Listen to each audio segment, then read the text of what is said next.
بسم الله الرحمن الرحيم الحمد لله رب العالمين والصلاة والسلام على سيدنا وحبيبنا وشفيعنا محمد وعلى آله وصحبه أجمعين وبعد.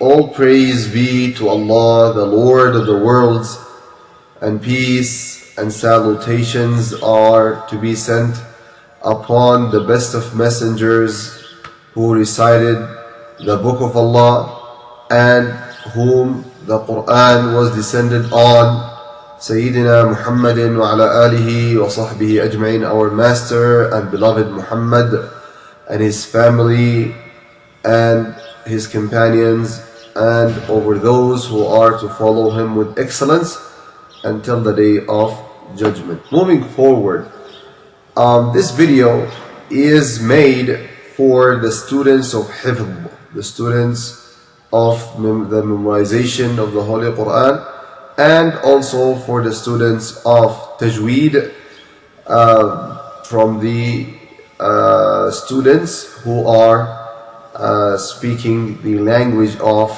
English. So in this video, inshallah ta'ala, we are going to demonstrate a very important topic, which is the 10 letters that are found in the Arabic language, but they are not in the English language.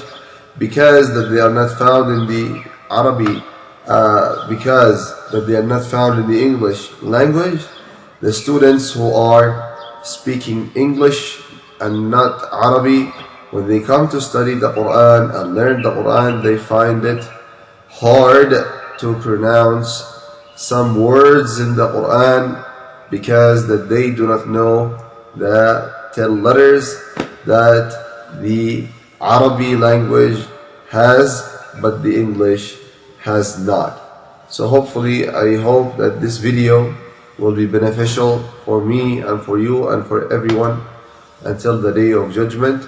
And please do not forget, if any questions you have, do not hesitate in putting it in the comment below, and if not, send it by a private message or an email. Okay, so we are going, inshallah ta'ala, before we say the 10 letters, what is the importance of the tajweed and recitation to the recitation of the Holy Quran. Allah subhanahu wa ta'ala said, Bismillahir Rahmanir Rahim, Ya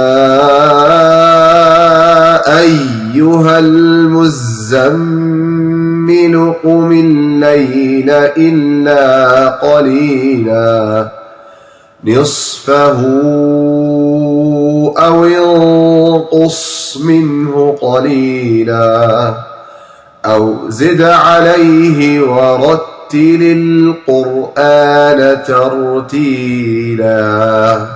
صدق الله العظيم. So this is the chapter named Al-Muzammil, and it is found in the 29th juz part of the Quran al-Kareem.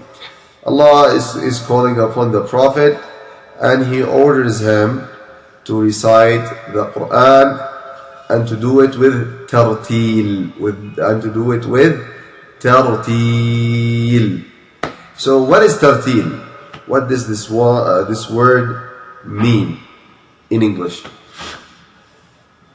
Actually, tartil, the word tartil, Sayyiduna Ali bin Abi Talib radiyallahu ta'ala anhu, he was asked, Imam Ali, what is the meaning of tartil?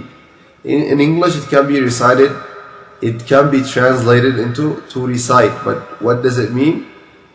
They asked Ali radiallahu anhu at that time. So Sayyidina Ali, he said, At-tartilu huwa tajweedul huruf wa ma'rifatul wuquf. Tartil, indeed, it means to say the letters with the quality of tajweed, that is, to articulate and to pronounce these letters perfectly in the way that the Messenger sallallahu alaihi wasallam recited.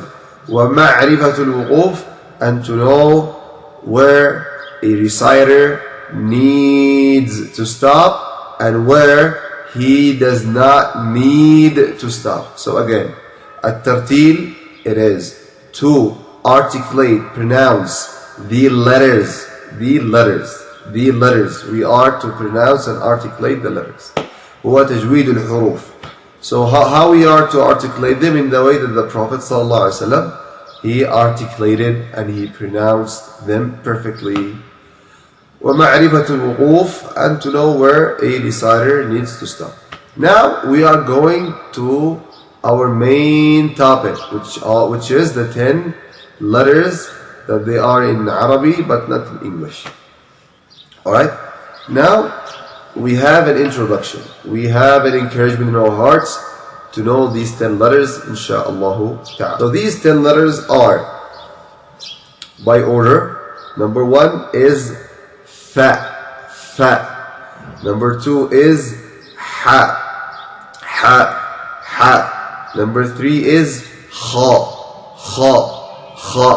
Number 4 is sad. Number 5 is dad. Number 6 is ta. Number 7 is va. Number 8 is ayn.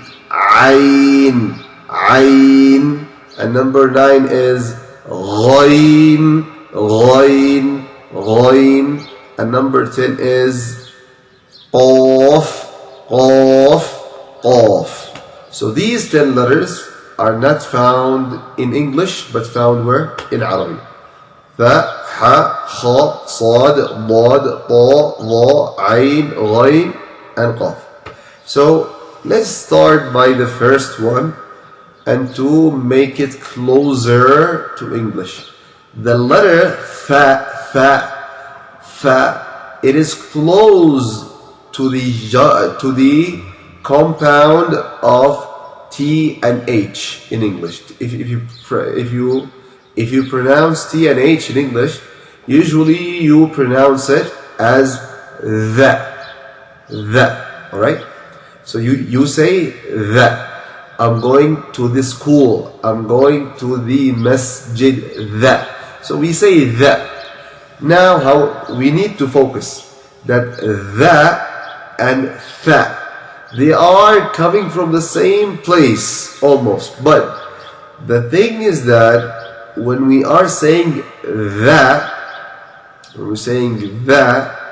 we not make breath to go out, pressured out when we say the. I'm going to the. TH, it is very close to the letter fa. However, TH, it is a letter in Arabic named dhal, and you all know this. But now you will pronounce the same way that you pronounce T and H, the. However, you will allow the air to pass out. You will allow the air, the pressure of it to go out. You will allow the air to go out when you say fa. So let's now make a clear distinction. Check this out. The. Now we are saying TH. Now I'm refraining the air from going out. Now I will let it go out. Check this out. Fa. Now I have allowed the air to go out and I have pronounced fa, which is in English. There's a problem, famous problem with some students that they come from backgrounds that they speak Urdu. What happens, Urdu speakers, it is written the same way as the Arabic way, that is fa. However, in the Urdu language, the Urdu speakers, they usually say sa, like an S in English. However, in Arabic, we do not say this at all. So don't make your Urdu rulings to be applied on the Quran recitation rulings, because you will miss a lot of things. Alright? So don't say sa instead of tha, make it tha. So now we are done with that. Look how easy it is. Next letter is ha, ha, ha. Ha, it is close to H. It is close to the letter H in English. However, it is not a perfect H, because H, when you say ha, horse, you make the voice to come out from the end of your throat. You make it from here. Ha, ha, horse, horse. Ha in Arabic, it is not like ha, H 100%, or like in the British accent they say H instead of H. We do not make any problem with the naming of the letters in English. Okay. Now, instead of you saying or pronouncing and making the voice to come out from the end of your throat, ha, make it from the mid of your throat. Mid, mid, mid. Look, ha. Now it's from the middle. Ha, ha. Ha and ha, they are almost same qualities, almost. However, the place from which ha is coming, it is closer than the ha. Why? Because ha, it goes from the end of your throat. You see, the distance between here and here is a lot. Okay? Now, the ha, it comes from the middle of your throat. Ha. So the distance is small. Alright? Smaller.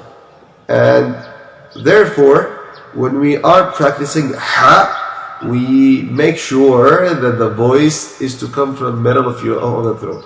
Some people, they need to make exercise, because it's not easy, it's hard to say the ha. It's hard. And there is nothing bad to say ha, it's hard to be pronounced. No, if we say to the thing to be hard, then it makes us to work for it to be attained in our life. One of the scholars, he said that the scholar is the one, when he sees a thing to be hard, he says it is hard. He doesn't play. It's hard, yes, but I will do my best of effort to attain it and acquire it. Right? So ha, it is hard, but a person needs to make more effort on it. How? We make after the ha a, alif, and we prolong it. Ha, ha. If you make this exercise, let's say 33 times a day, or let's say 50 or 100 times a day, in 1 week you will be able to say the ha properly. Even for the Arabs, Imam Jarisi, in his famous book of Tajweed that he authored 140 years ago, he said that we have problem with the letter ha, that people, they do not pronounce it properly. So we make it to the best of our ability to say the ha properly. Ah, ah, ah, like this. Ha. And you work on it until you bring it in your life. Alright? So we have finished speaking about fa, which is easy. And we have spoken about ha, a little bit hard. And then we're going to speak about kha. And we will end this video. Inshallah ta'ala, in the next video we will continue. Okay, so we will finish the third letter first. The third letter is kha. Kha. The letter kha, it is coming, and the source of it is also from the throat. However, it is closer than ha and ha. Kha, it comes from the beginning of your throat. From the beginning of your throat. Check this out. Ha, far. Ha, middle far. Kha, it is close. The closest place from the throat to the tongue is this place. Kha place. Okay, so kha, also air, it comes out when you pronounce it. The thing is that we need to make our best of efforts to centralize the voice to come from this place.